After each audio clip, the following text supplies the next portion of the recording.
حضور انور ایدہ تعالی بنصرہ العزیز نے فرمایا کہ قرآن کریم میں اللہ تعالیٰ فرماتا ہے کہ لوگوں کے ساتھ عفو کے ساتھ پیش آؤ، ان کے ساتھ حکمت کے ساتھ گفتگو کرو اور جاہلوں سے اعراض کرو۔ عفو کے ساتھ پیش آنے کا مطلب یہ ہے کہ اگر کسی کی غلطی کو دیکھو تو ایک دم سے غصے نہ ہو جاؤ، بلکہ اس کو معاف کرو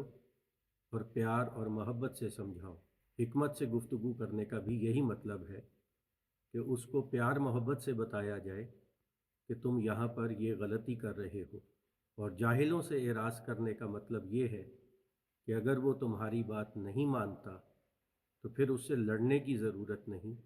بلکہ پیچھے ہٹ جاؤ۔ حضور انور ایدہ اللہ تعالیٰ بنصرہ العزیز نے فرمایا کہ لیکن ایسا کرنے سے معاشرے میں ایک بے چینی پیدا ہو سکتی ہے، اس لیے قرآن کریم کی مکمل تعلیم ہمیں یہ بتاتی ہے کہ برائی کے بدلے میں اتنی ہی سزا دی جا سکتی ہے، لیکن اس کے لیے ہر انسان کو اختیار نہیں ہے، بلکہ اس کے لیے نظام کے پاس جانا چاہیے اور نظام سے مدد مانگنی چاہیے۔ اور جب نظام حرکت میں آتا ہے تو پھر ایسے لوگ جو کسی کی بات نہیں مانتے ان کو بھی بات ماننی پڑتی ہے۔